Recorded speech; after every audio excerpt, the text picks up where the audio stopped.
Olá, pessoal, bem-vindos à TV Galáctica, bem-vindos ao Ponto Zero, programa do Dr. Walter Trebtes, professor de Direito, de Universidade, um agente transformador da sociedade, que toda sexta-feira traz muito autoconhecimento para que juntos podemos dar esse upgrade evolutivo.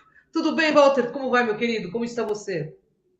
Boa tarde, Angela. Boa tarde a todos. Antes de nós Boa tarde. iniciarmos, está dando eco. Vamos acertar o som? Vê se melhorou. Melhorou? Som, oi, boa tarde. Oi, oi. Boa tarde, melhorou? Eu estou com fone aqui. O eco dá quando eu falo. Não, agora melhorou. Agora melhorou. Melhorou? Acertou. Então tá, eu acho que era o fone que estava meio deslocado. Pessoal, hoje nós vamos falar do que é mais importante, amor ou educação. E aí, Walter, fala por que dessa pauta que você resolveu fazer hoje? Antes de iniciar, eu preciso responder uma pergunta carinhosa que uma internauta fez. Por que eu te chamo de Ângela e não de Cris, se você é Cris de Pascoal? Então, eu vou responder essa pergunta porque eu acho muito bonito as pessoas terem esse carinho com a gente. Você é a Ângela Cristina de Pascoal, e eu te conheço há tanto Exatamente. tempo, né? E você é um anjo, então é Ângela. Então, é só para deixar os nossos internautas, né, cientes que você é Ângela Cristina, por isso que é Ângela, né? Mas o pessoal te conhece como Cris de Pascoal. É só É aí verdade. uma palhinha aí na pergunta, porque eu achei muito bonitinho a internauta perguntar aí uma semana passada aí, e é só para esclarecer, para o pessoal não ficar perdido, não. Como é que é, né? Sempre todo mundo conhece você como Cris, né? E Cris, E eu, na verdade, até em casa as pessoas, quando vêm entregar alguma coisa para a Ângela, falam assim: aqui não tem nenhuma Ângela. Eu falei outro dia para a moça que trabalha aqui, eu sou a Ângela Cristina. Entendeu? Aham. Então, assim, é bom que a gente esclareça. A Lucimara também me chama de Ângela, viu? Lucimara Paris também me Então, chama de Ângela. mas Acho que é legal, né? legal. Esclarecer, né? Então vamos lá, vamos falar um pouco do tema hoje. O que é mais importante, né? Amar ou educar? O tema que eu escolhi é um tema que merece, né, uma profunda reflexão, não só para, né, um processo de ascensão, um processo de autoconhecimento, consciência, que é o que nós procuramos falar aqui com vocês, mas também para todos, né, inclusive aqueles que praticam a educação, né, os pais, né, quem tem crianças em casa, quem tem jovens, quem pratica a educação, né? O que é mais importante, amar ou educar? Claro que, em grau de importância, hoje é até complicado discutir isso, né, especificamente, porque nós vivemos numa sociedade organizada. Então, não falar de educação é não conseguir organizar essa sociedade. E a É educação verdade. também leva a retirar a rudeza das pessoas e que encaminham elas, de certa forma, para o ato de amar.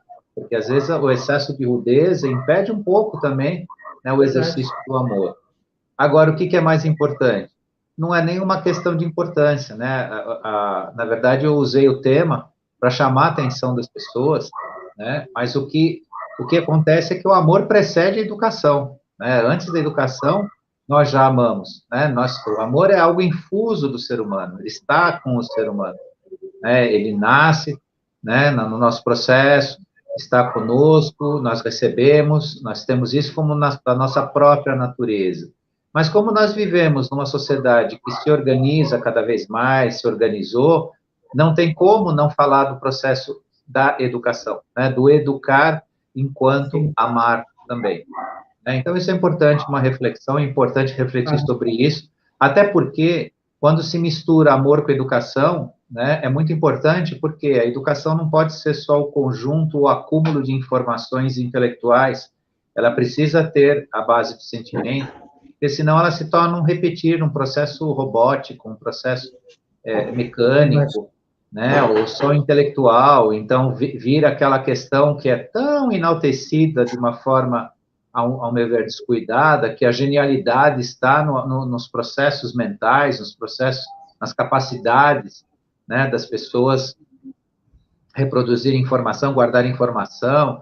Então, se publica muito hoje, né, gente novinha aí com menos de 15 anos já ingressando na faculdade de medicina, os gêniozinhos, né, os QIs, ok, né, nós temos essa geração chegando aí, né, e sempre tivemos os mais destacados pela inteligência, mas essa inteligência não pode roubar, né, o sentimento, não pode roubar a conexão, não pode roubar o sentido com o universo, porque ele vale de muito pouco, né, porque vamos supor que o planeta fosse povoado só por gênios, né, nós construiríamos aqui uma complexidade tecnológica, algo gigantesco, mas sem, né, o nosso papel, que é o papel principal do ser humano, que é amar, né, que é construir e co-criar a sua realidade, né? A nossa realidade de cocriação, ela não é só intelectual, né? Ela é uma realidade psicoenergética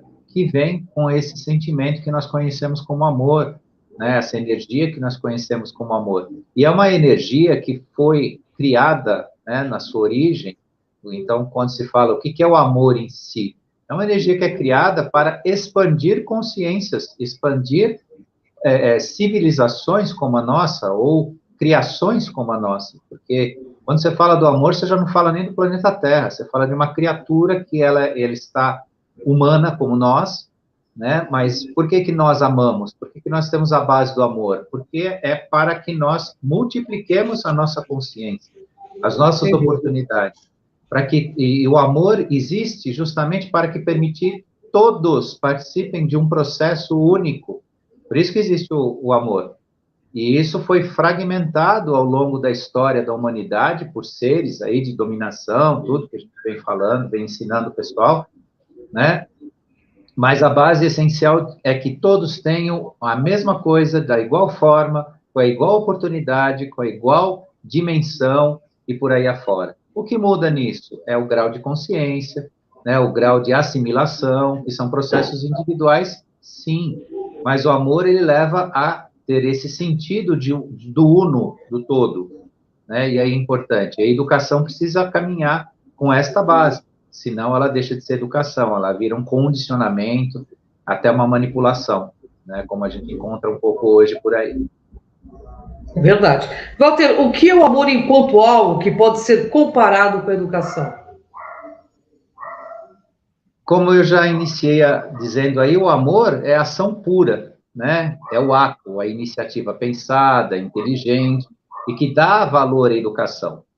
Então, o amor, ele dá valor à educação, ele cria uma escala de valores alto à educação. Porque você pode, na educação, criar um mero condicionamento. Porque até mesmo nos povos mais primitivos, onde se poderia pensar que não existia educação, sempre existiu educação. E o amor estava dentro desse aspecto. E os povos considerados pela nossa capacidade intelectual hoje e acadêmica de entender a história eram primitivos, mas eles não deixavam de amar. Porque a ideia que a gente tem da humanidade, a humanidade que não tem a tecnologia, ou da idade da pedra, tudo, é uma questão muito pessoal de quem escreve a história.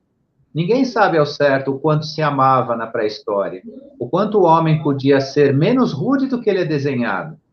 Porque numa escala evolutiva meramente interpretativa e não de fato, o homem desenhou o homem primitivo como rude, né? Com aquela ideia de que, né, pela sua rudeza de aparência, né, do que se viu nos tratados históricos aí arqueológicos, é aquela ideia de que o homem, enquanto espécie, ele pegava o tacape, dava na cabeça da mulher, puxava pelos cabelos para dentro da caverna, e isso era, né, estabelecer uma união, um casamento, ou uma relação entre o homem e a mulher, é uma coisa tosca, né? Isso é um desenho que o homem acadêmico, que quis nos mostrar a história da nossa própria existência, fez, porque ninguém sabe ao certo se era desta forma. Dessa forma. Né? E sabe-se cada vez mais que não era. Né? Sabe-se que nós, como civilização, somos bola da vez, como outros tantos foram. E quem sabe lá, muito mais afetivos, muito mais amorosos, muito mais desenvolvidos nessa questão social do que nós hoje. Né? Descrevem a civilização humana, né? Os romanos, os gregos, aí os bárbaros, né? E todos os povos antigos, como, assim, com uma ideia, né, que existia apenas aquela ideia social deles, e que, por não ter até conceitos morais semelhantes aos nossos estabelecidos hoje, eles podiam não ter, né, relações afetivas como nós conhecemos hoje e tudo mais, e isso é uma incógnita a ser desvendada, né, necessariamente dentro de um arquivo acástico, e não um arquivo, né, interpretado, porque a nossa linha acadêmica atual, ela interpretou, né, essa relação do amor, da educação e da existência. E, de fato, nós precisamos ter acesso ao arquivo acástico. O que é o arquivo acástico? É a verdade desenhada, né, na nossa existência, que nos apagaram. Quando nós tivermos acesso a isso, nós vamos saber, sim, porque cada um de nós já pertenceu a uma civilização, já pertenceu a outras vidas, a outras existências, vai saber, de fato, se era tão como é interpretado pela nossa ciência acadêmica hoje. Não estou aqui desclassificando nada, nem contrapondo, nem desmerecendo, mas a reflexão entre a relação do amor e da educação, importa a gente pensar em tudo isso, refletir em tudo isso. Bacana, hein?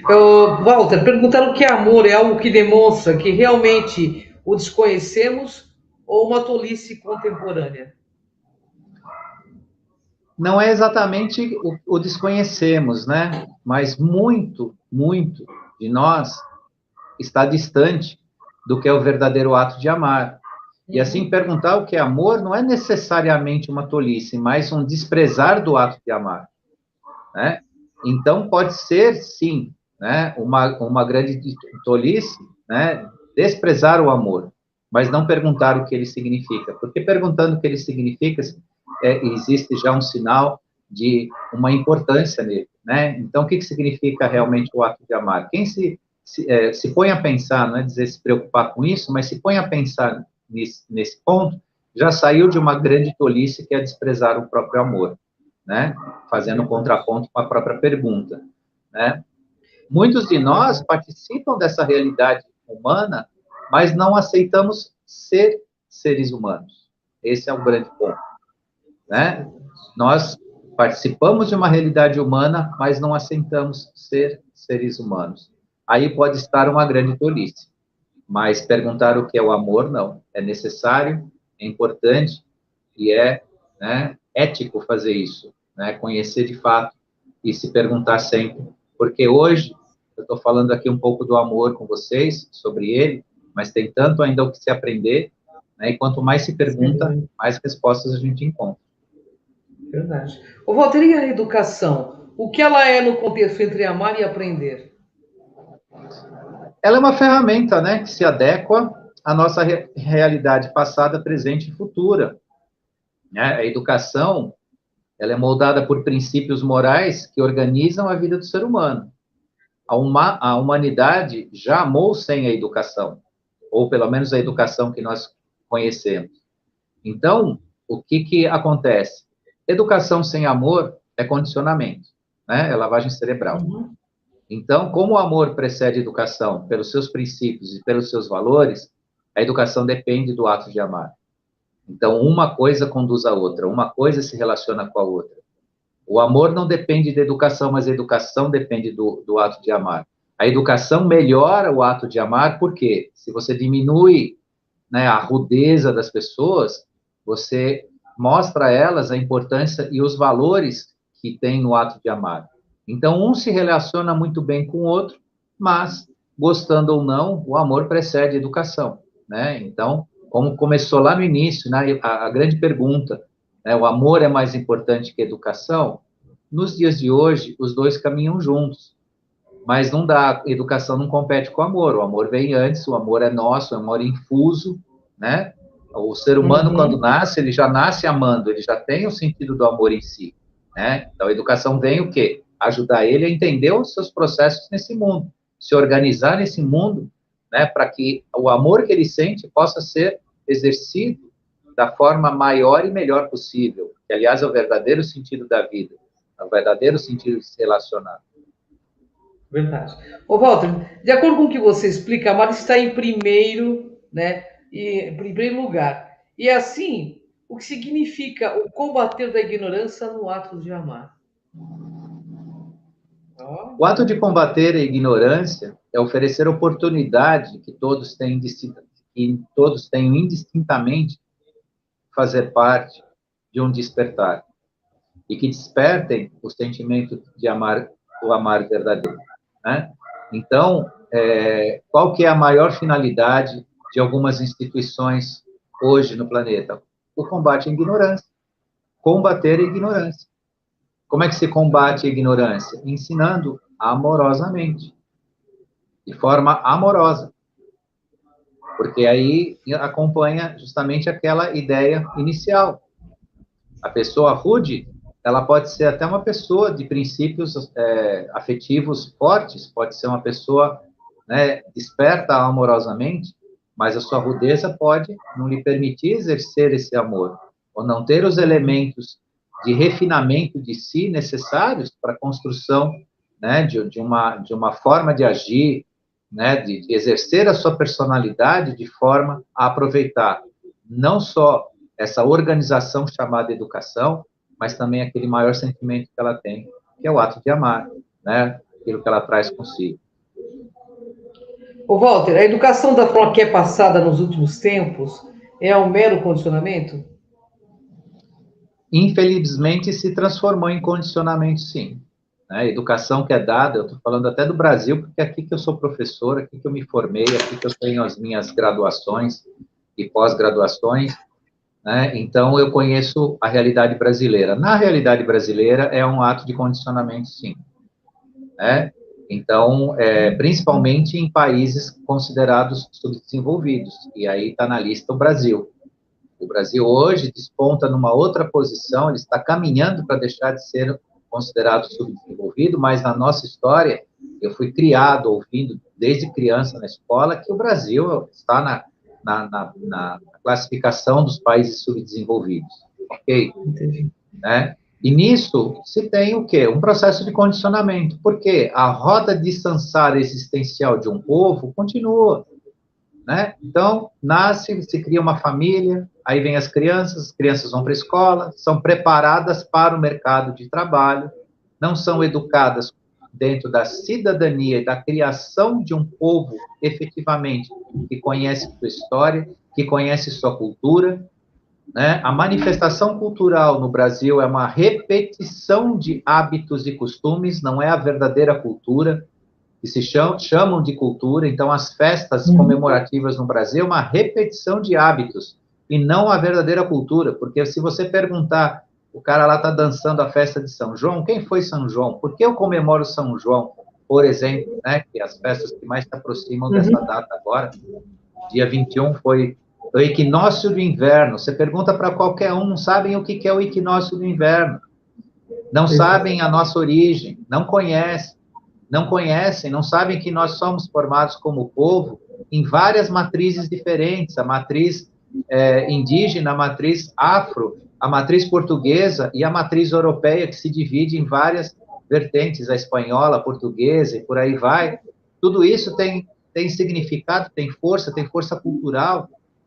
Quem estuda a história de Portugal vai saber que Portugal foi formada por povos com uma habilidade gigantesca na arte, na matemática, que são os árabes.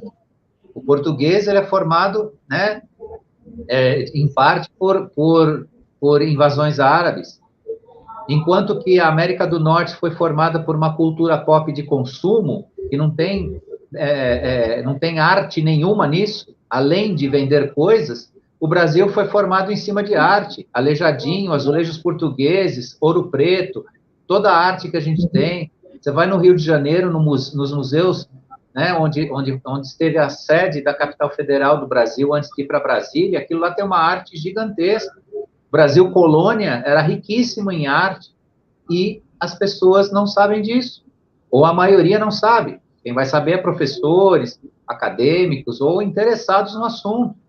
E isso tem que estar perto do ser humano, do cidadão, né, na sua formação. E o que acontece nas escolas? Eu tive esse tipo de formação, talvez você também. Eu aprendi matemática, física, química para ser mão de obra. Nós aprendemos matemática nas escolas, por exemplo, que você nunca vai saber para que você vai usar, a não ser que você vá para a área de exatas.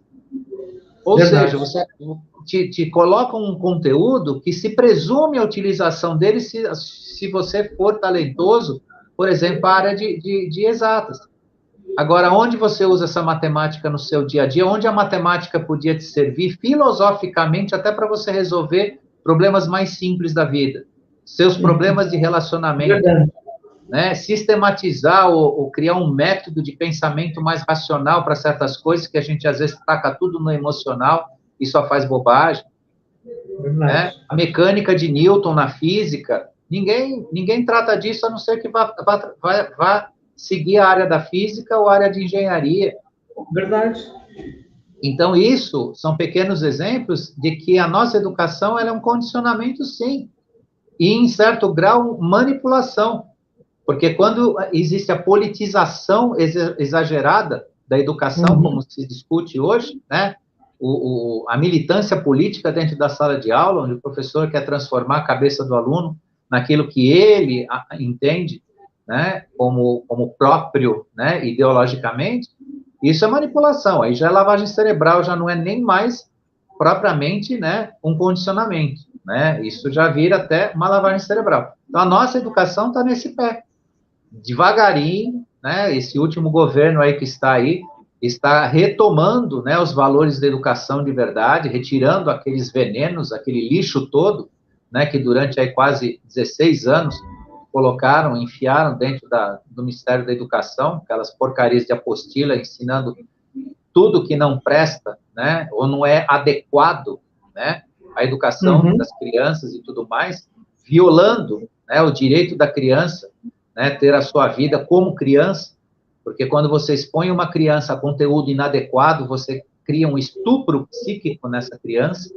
né, e isso é um grande desvalor de uma educação que tentam arruinar, né, a realidade da criança, porque eu fui criança e eu sei falar isso de cátedra, né, eu nunca fui educador de crianças, eu sempre fui educador de adultos, eu sempre fui professor de adultos, mas eu fui criança, e eu fui exposto, não forçosamente, mas ocasionalmente, por conteúdos inadequados que eu não queria nem saber.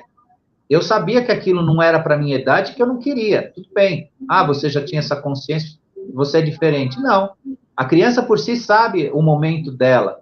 E tem certos conteúdos que você precisa ter uma maturidade física e psíquica para você poder fazer parte desses conteúdos ou ter interesse sobre esses conteúdos. Enquanto criança, não.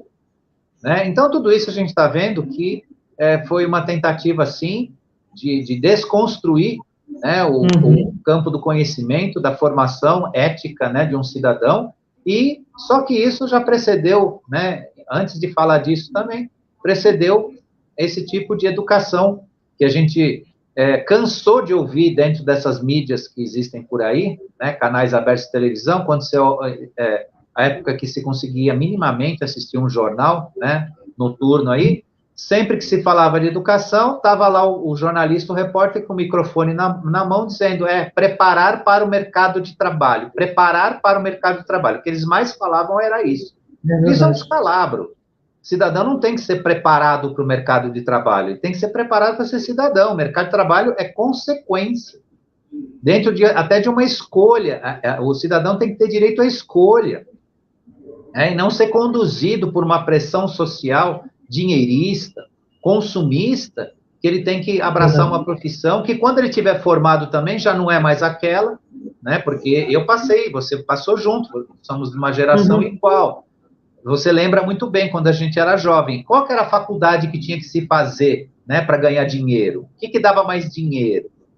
Então, então, tinha a febre dos dentistas, tinha a febre dos administradores. Quando eu era bem criança, tinha a febre dos administradores. Eu lembro que, quando era criança, fazer administração de empresa, você tinha emprego garantido. Eu ouvia isso de uns primos da minha mãe, que já estavam na faculdade, eu era menino, tinha 10, 12 anos. Então, todo mundo fazendo administração de empresa, porque você tinha emprego garantido. Depois veio a onda, né, dos dentistas, medicina sempre foi, até hoje, né, é uma faculdade de ponta para tudo, né, custa uma fortuna ser médico. mas a medicina é uma coisa mais especial, muito específica. Mas nas áreas de exatas, na área de tecnologia, depois veio a área de tecnologia, ser especialista em TI, analista de sistemas e tudo mais. Só que, e o cidadão? Né? E o conhecimento, e a cultura, que refina a alma da pessoa. Porque você ter, por exemplo, um engenheiro, um analista de sistemas com uma competência fenomenal na sua área, mas que não sente a vida, que para ele não é importante a cidade dele, a origem dele, né?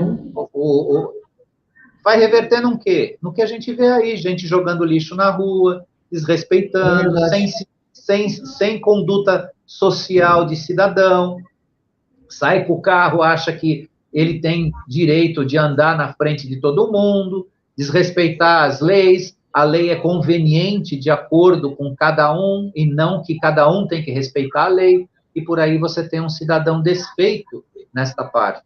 Né? Ele só foi preparado para o mercado de trabalho, e o cidadão tem direito de ser preparado para ser gente, né? Para ser o cidadão de verdade. E aí a discussão, né? O que vem antes, amar ou educar? Pois é isso mesmo. Ô, Walter, como o ser humano pode dividir o ato de amar nos dias de hoje, quando há tantos estímulos a não ser parte das nossas relações, o ato de amar? A maior transformação pessoal nos dias de hoje é reconhecer o ato de amar. Isso para todos os seres humanos da Terra, tá? Então, é bom que o pessoal se prepare, porque isso não é apenas para nós, não é, isso é para 100% da humanidade. E dou uma notícia boa e uma notícia nem tão boa. A boa é que é para 100% sim. Então, não é só nós, ou os brasileiros, ou os sul-americanos, ou seja, de origem que for do planeta, que deve exercer isso. Todos estão sendo convidados para isso. E a notícia não tão boa é que existe muita gente no mundo que se aplaude porque tem tecnologia, porque tem uma sociedade mais organizada, porque as leis são cumpridas, mas não sabe amar. Também não sabe nada do amor, não exerce o amor. Para eles, a importância é o social, é as suas necessidades básicas, né? É o sexo, é a bebida cara, é a sociedade toda bonitinha, carros de luxo, né? E tudo mais, né? As suas tradições, né? Tem gente que, né, tem grupos no mundo hoje que estão alienados nas próprias tradições. É lindo a tradição, sim, contar a sua história, mas tem povos, infelizmente, que se alienaram nas próprias, são tão tradicionais que vivem só suas tradições, né? Então, tudo isso é o quê? É uma autoalienação que se esquece o ato de amar, porque o ato de amar, ele te deixa acordado, ele te deixa você enxergar, né? A pessoa que ama de verdade, ela está sendo desperta o tempo todo. E cada um neste planeta está num apagar de si quando deixa de amar. Ou não se importa com isso. E aí, eu vou lançar não um desafio, porque desafio faz com que as pessoas sejam provadas e no desafio tem a dúvida, porque o desafio traz consigo, né? Quero ver, né, você conseguir. Não é isso.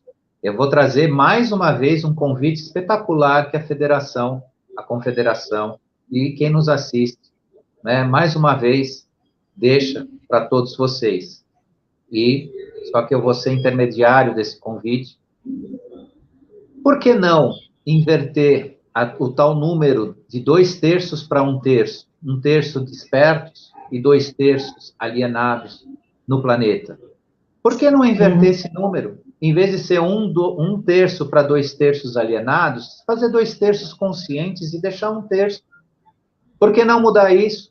Por que não surpreender os avatares que deixaram, né, essas estatísticas em que 1/3 da humanidade será, né, será, como se diz, se permitirá preparar para a quinta dimensão? Por que não mudar isso? Então, deixo mais uma vez esse convite. Vamos surpreender como seres humanos. Então, quem disse um dia que só 1/3, né, passaria para a quinta dimensão, vamos deixar esse ser, ou essa inteligência, não decepcionada, mas admirada. Fala, poxa, né? Eu disse que era 1/3, mas olha aí, mais de 50%, já estamos ganhando. Se de 1/3 a gente passar para metade, olha só. E se dessa metade pular para 2/3, olha só o que a gente não fez. Então, eu não deixo o desafio, eu deixo um convite, né? Um despertar, né? Dentro do amar e educar, que leva nesses números, que leva nesse ponto de um real despertar. Vamos lá, gente. Ô, Walter, para encerrar, então, na forma que vivemos, educar pode ser um ato de amar? É a extensão do amar. O educar é a extensão do ato de amar. Então, quem se dedica a educar está, na verdade, fazendo o sentido do amor. Só que para que isso seja realmente o ato de amar, ele tem que ter ética, né? Então, onde é que eu encontrei ética quando eu fui educado? Naquelas professoras do primário, né?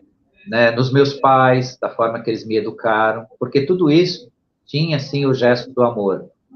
Agora, a educação pode ser mal utilizada, né? Pode ser conduzida ou induzida a um ato que não é necessariamente esse ato de amar, porque o ato de amar, ele transforma, ele te permite, ele te dá direito de voz, direito de pensamento, direito de escolha, tudo isso está no ato de amar.